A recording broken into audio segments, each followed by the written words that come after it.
Mungkin saya bisa flashback sedikit ya waktu kami share mengenai konsep cerita ini kepada Pak Charles Gozali dan juga Mas Imron.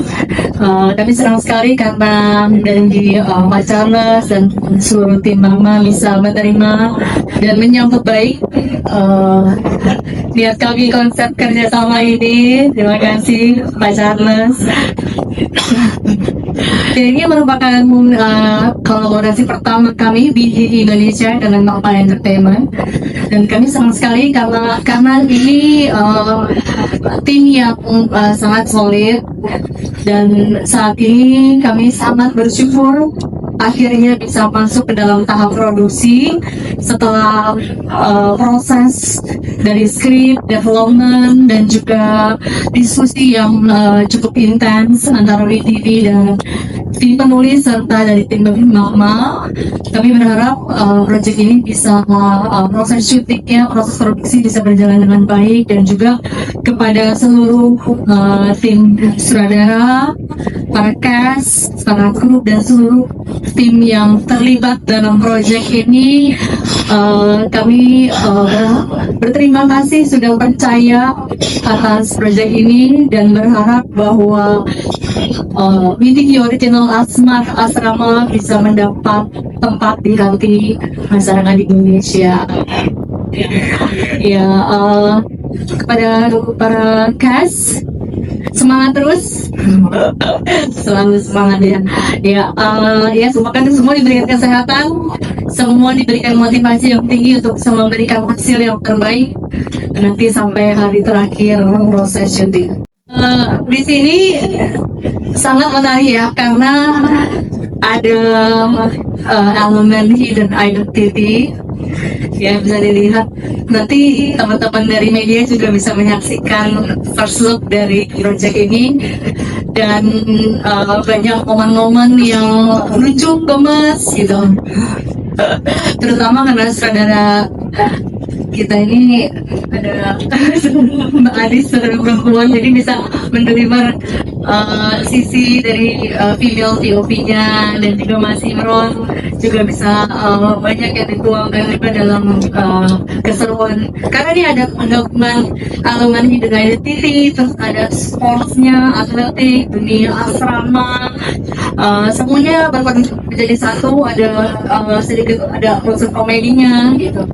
Jadi saya merasa series ini harusnya bisa menjadi salah satu series yang jadi favorit dari penonton Indonesia, karena elemen-elemen yang digabungkan ini sangat menarik ya. Terutama kalau saya tadi teman-teman juga dari saya pribadi saat membaca skrip tuh lucu banget tuh, menarik sangat itu. Jadi memang dibutuhkan keterampilan dan support dari para cast supaya menghidupkan setiap karakter.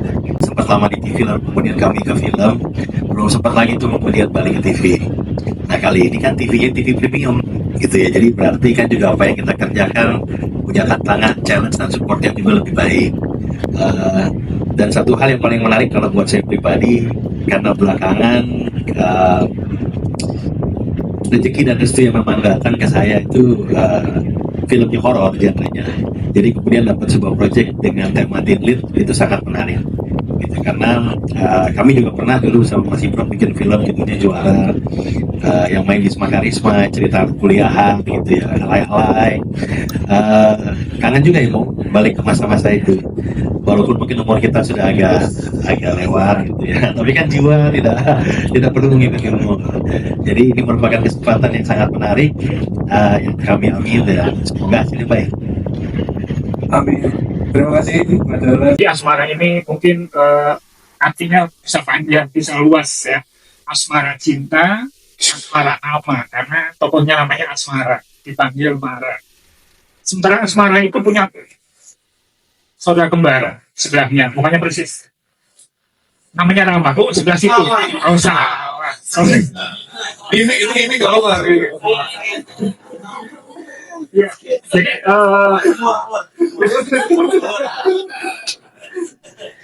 ya, jadi apa di kisah ini selain keseruan-keseruan soal asmara di asrama nanti, akan ada kisah dari tokoh utama yang akhirnya dia sadar dan memilih untuk menyamar tanpa perlu banyak ceramah. Karena bagi dia, cinta tidak selalu diakhiri dengan menang atau kalah, tapi kadang memilih mengalah untuk menang cinta. Nah, tentang asmara, saat dimana yang dipaksa terlalu sekali baca. Maka harusnya sebagai ramah saudara dengan dan di situ akan ada evaluasi tekanan tekanan keluarga, tekanan kompetisi, dunia adaptasi gitu, dan pasti identitas diri. Nah, itu dari dunia yang ini gak cuma ngomongin prestasi kemenangan, tetapi ada luka, ada ketakutan, ada mimpi yang anak muda yang sering kali harus mereka sendirikan dari dunia ekspresi orang lain. Ya itu yang coba aku garap di karakter. Jadi nggak ada orang yang benar-benar jahat, nggak ada, hanya hak dan itu nggak ada. Baik itu karakter yang sedang bully atau seorang yang jahat, tapi masih mereka punya sisi baiknya dan punya alasan kenapa mereka menjadi seperti itu di masa itu. Nah, dari sebenarnya dalam penyamaran, sisi berbicara tentang keberanian untuk bertahan, tentang memulai dari diri hidup mereka, dari orang lain. Terus aku sama teman juga mau cerita itu dekat sama generasi muda, karena buat aku mana ini adalah sandwich generation yang mungkin relate dengan orang tua sana yang suami, adiknya, kakaknya, orang tuanya, keluarganya, dan itu gak mudah. Di luar dia pendengaran bohong yang banyak itu sangat sering ya sebenarnya, tapi dia sampai untuk itu yang kemudian aku merasa setiap itu yang nilainya salah di frame aku sedih walaupun dia lagi tertawa tapi aku mau nanya sana aku tahu rasanya pakai itu pasti gerang banget ya selama dia sama setiap anak nyaman kemudian lari-lari dengan mendadak yang sesak itu bikin aku merasa udah hari-harinya dia tuh udah sesuai itu gitu.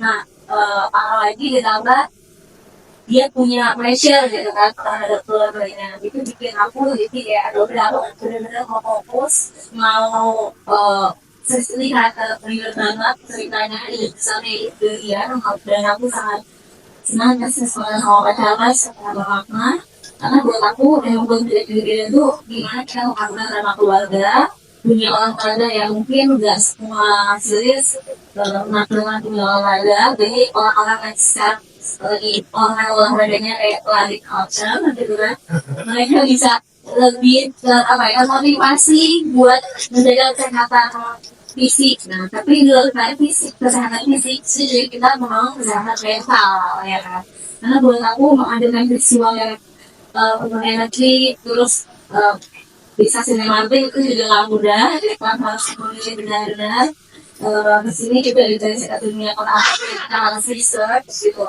research lah yang benar itu bagaimana kalau itu bagaimana itu udah dan aku waktu juga kayak ayo kita olahraga ya sedikit kita energi gitu kita vitamin gitu pokoknya ini sama-sama caranya buat aku sehingga aku belum bisa ceritain itu jadi awal aku tuh seks ini gak hanya jadi tontonan tapi juga bisa aku juga terpapar tentang tekanan mental remaja hubungan keluarga atau dengan dari sisi sendiri karena pada akhirnya ini bukan cerita tentang menjadi seorang apa tapi ini cerita menjadi manusia gitu sebelumnya selamat siang semuanya dengan Wikipedia selain ini selamat siang aku juga mau mengucapkan terima kasih yang sebanyak-banyaknya untuk kesempatan yang diberikan untuk aku membaca cara yang hari itu ini merupakan buku baru dan sangat menantang untuk teman-teman sendiri sebetulnya aku membaca karakter Mara itu rasanya kayak memerankan dua karakter yang berlatar belakang gitu satu lain Mara tokoh yang sangat kuat dia juga sangat sayang sama keluarganya itu terlepas sama media fokus sama media sebetulnya ada luka itu sih ada apa tapi harus dia sembunyikan ketika dia harus terpaksa menyamar menjadi ibaratnya seperti itu dia harus menutupi lemahnya dia lukanya dia capeknya dia itu menurut aku jadi takanan buatku sendiri gitu. Karena aku harus rasanya kayak aku membuat karakter yang berbeda kutub gitu, dua kutub yang berbeda gitu. Dan itu yang menurut aku menjadi poin apa untuk karakternya Mara gitu. Tapi terlepas dari itu semua, kita juga nggak bisa lupain kalau Mara itu juga tetap anak biasa aku yang tentu dipaksa untuk dewasa sebelum usianya itu tersambung keluarganya. Tapi dia tidak menggunakan itu dengan terganggu, karena dia merasa itu memang bertanggung jawab ini, dan ini adalah alasan dia bisa hidup, bisa kelangkah sejauh ini gitu. Tapi ya itu tadi, dari lagi karena dia masih belum dewasa itu, jadi kadang selalu bijak aja mengambil keputusan. Jadi dia mengambil keputusan yang menurut dia inilah yang baik bagi misalkan orang-orang yang sayang gitu. Tapi mungkin di mata penonton ada teropong ya keputusannya untuk menyemangati dari, tapi nggak ada niatan untuk sesuatu sih.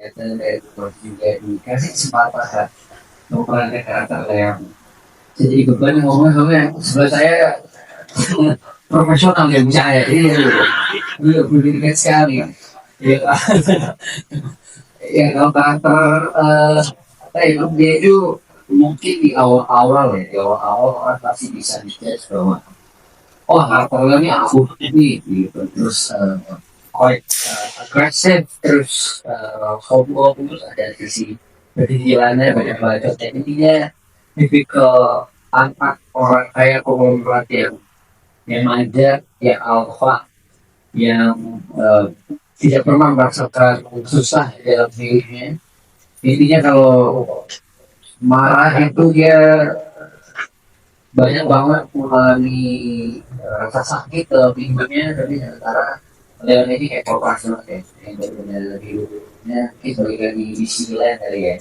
benar happy banget menurut ada mungkin ada sedikit masalah keluarga intinya Leon itu dia orangnya ya jadi kalau masalah orang kaya banget gitu ya tanpa ada beban terus yang dilakukan dari karakter Leon itu sebenarnya Leon punya sepupu ya menyerahnya dia korporasi banget juga pada sama lagi tapi di sini kayak yang unik adalah cara kita mempermainkan karakter kita kayak benar-benar kita buat sekolah mungkin buat kayak di dari semua juga ini juga dari coaching juga benar-benar kita pelan-pelan selalu diingatkan untuk selalu mainkannya adalah karakter korporasi gitu terus iya banyak juga pesan moral yang bisa dapetin dari karakter Leon yang awal itu memang kerjanya aku tapi sebenarnya di saat Leon itu saat care dia sangat perhatian semua orang-orang yang dia cintai dari sekelilingnya mungkin nggak tahu dapat bisa ceritain karena berjalannya cerita karakter developmentnya terus berubah dan ya desainnya harus nonton gitu. Oke teman-teman media udah datang ke sini dan terima kasih untuk udah ngasih kepercayaan ini ke aku terima kasih banyak. Oke jadi karakter Radit seperti yang udah dibilang sama Tonio tadi punya kontras sama Leonnya. Kayak contohnya misalnya Leon itu ya dominan, agresif. Radit ini dia lebih apa ya, kalem, soft, gitu loh. Jadi contohnya kayak pendekati marah. Kalau Leon mungkin dia bisa langsung maju, gas terus. Tapi kalau Radit ini dia pelan-pelan. Dia memberikan rasa aman dari empati yang dia punya. Itu dan walaupun Radit ini dari keluarga konglomerat sama kayak Leon karena kita sepupuan, tapi nggak kayak di sini lain juga sih hidupnya.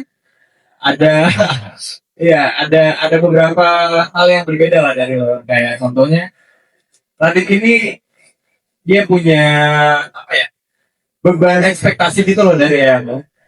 Jadi dia selalu pengen buktiin kayaknya kalau ini loh, aku bisa loh, ini ya, aku bisa loh.